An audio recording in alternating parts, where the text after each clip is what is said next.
Hey everybody, this is Professor Jason Snart. I'm your instructor for our online creative writing course this term here at COD. Just a quick little video to say hi, that's about it. Welcome you to the course.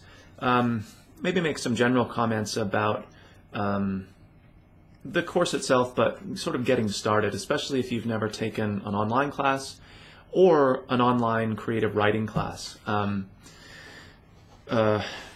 It can be, I think for some people, a little bit counterintuitive that a writing class, especially creative writing, where we often think of working kind of with other writers in a more immediate physical setting, is the most productive. So the online environment and then the creative writing online environment might need a little bit of explaining, or maybe not, but anyway.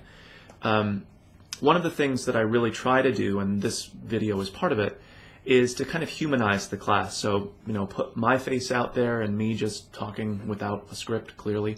Build lots of opportunities for student interaction within the class. You'll notice that one of the first things that we do is you build yourself a homepage within Blackboard. You introduce yourself through a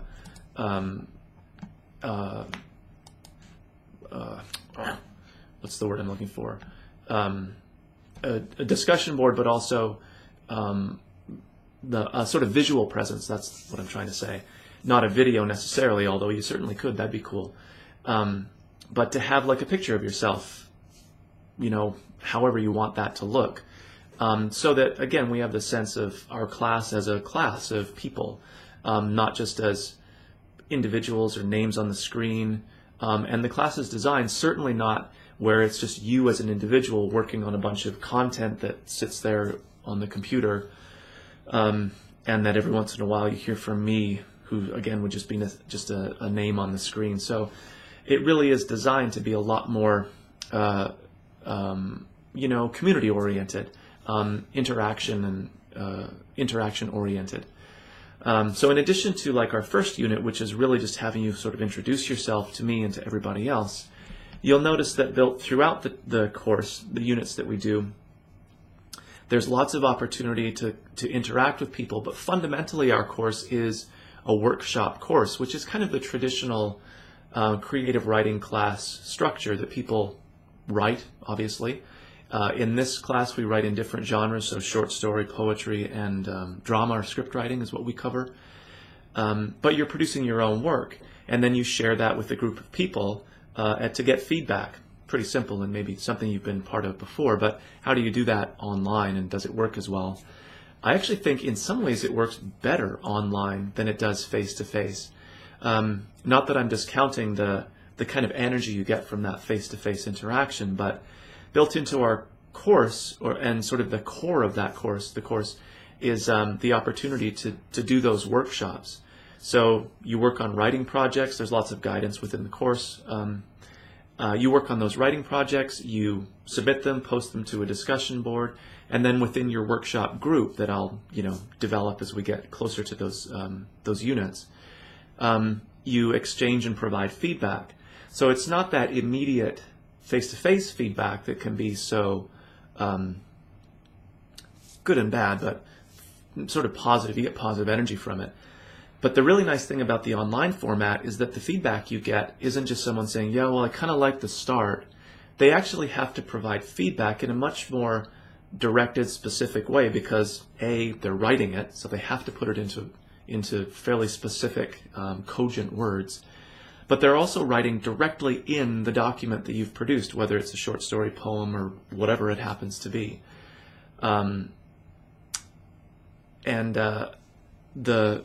The benefit of that is that you now have this document where people just haven't sort of said things about it out into the air, but is actually filled with comments for improvement, things that worked really well, things that didn't work well. So in that sense, I find that online exchange of creative work is really more beneficial than the face-to-face, or at least equally, because you get such actionable feedback, stuff in your document that you can really work on. You can do more of the things that work, and you can fix the things that don't work, but you know in a much more detailed way from getting that document-based feedback. So hopefully the class really from the get-go feels like a class, like we're doing this together. Hopefully the structure is transparent as far as we have due dates. All the work is within the units. The requirements or expectations are laid out quite clearly. Everything that hopefully I can do to put in place, a structure in which you can be successful as a student. Obviously, then it's incumbent on you to, just like in any class really, to keep up with the work, be on top of due dates and that kind of thing, be sort of conscientious and just manage your time well. So one of the things that I always tell people about being successful online, and it's really not news, but time management, not surprising, right? But I think the most important sort of practical advice then is if you have any kind of daily planner, whether it's on your phone, some digital form, literally a pen paper situation, any way that you just keep track of your activities when you have to go to work, class, family responsibilities, whatever they might be.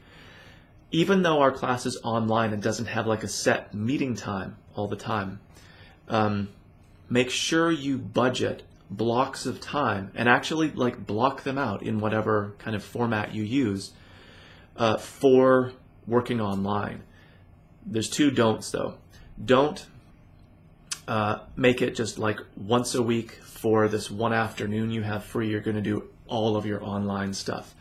First of all, you'll burn out after like an hour. So that 3-hour block of work you hope to get done turns into an hour, and then the work isn't good, you haven't really finished it, and it just doesn't work that way. And then the opposite is true. Don't just plan to kind of check in here and there, like, oh, I'll have 5 minutes between going from this place to this other physical place, like from class to class. I'll just check into my online thing and try to do some stuff there.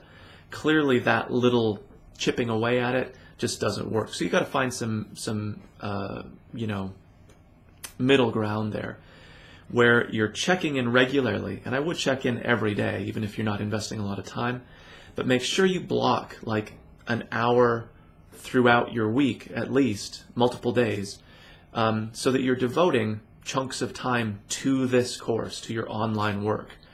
Just as if it were a face-to-face, you would have to go to class Monday, Wednesday, Friday at 10 or 11 or whatever it might be.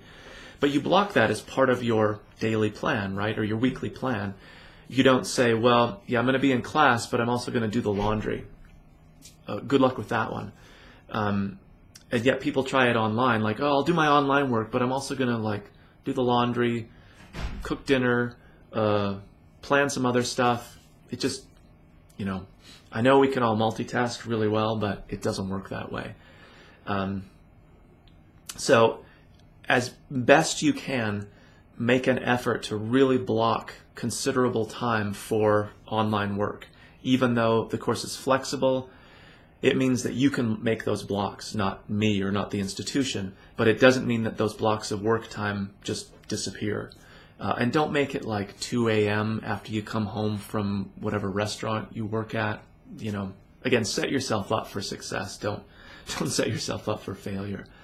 And then on my part, like I said, hopefully I've set things up for success in terms of expectations being really clear, the layout of the course I've tried to keep pretty manageable, and then obviously just kind of being here as a human presence for you, whether it's through these things within the course itself, individual interaction if you have problems or questions or whatever's going on.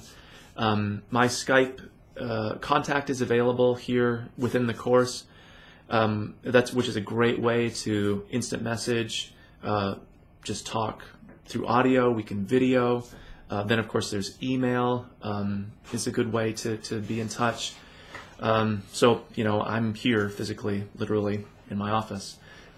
So if you have questions or concerns, by all means, get in touch with me. Of course, we can meet face-to-face if you happen to be on campus or around. Sometimes that's really good. For people who are taking an online class but still like that, just every once in a while to pop in and see like, yeah, I really am here. There's not a magic backdrop behind me. You roll it up and it's actually palm trees. I'm in Florida right now. No, I wish. I distracted myself there. Okay, so your job then, get the textbook for the class, priority 1, and then before you jump into the work, this is really priority 2 before you tackle unit 1, is get a sense for how the course is laid out. So take some time not to just dive in and complete things, but to click through all the menu items in our course list here. What are the due dates? How do the units break down? The syllabus is there. There's stuff about how the workshops work, which I'll talk more about, but it's there if you want to check it out. The grading, of course, understand how that works. It's really important to recognize that despite this being a creative writing class, I don't primarily grade on the quality of your writing, since for a number of reasons. You can read why, and I'll talk more about that later, but most of the grading is based on, did you do the work on time, with a degree of, investment, so it's good work. It can't just be bad and on time and you still get a great grade. But it's not fundamentally a class about how good a writer you are, which can be one of the biggest concerns that people have coming into a creative writing class, especially if it's not something you really do or you haven't done it for a while. It's really not a class about me grading your work in that sense. Like I said, I'll say more about that later. The point is, though, get a sense for the big picture of the class before you dive into Unit 1. Speaking of which, and I'll wrap up soon, trust me. Our first due date is right around the corner then, partly to give us a little bit longer time when we get into units that require more time. But this first unit is very introductory. In fact, that's most of what you're doing, introducing yourself. So it doesn't take that long, but part of that unit is really what I'm telling you now, is to get a sense of the lay of the land here, so you're comfortable, or at least maybe more comfortable after you have a sense of being oriented than before. And again, if you're confused or concerned or just whatever, by all means, be in touch with me. Okay, otherwise, I will talk to everybody relatively soon, and I hope you enjoy English 2250, your Introduction to Creative Writing.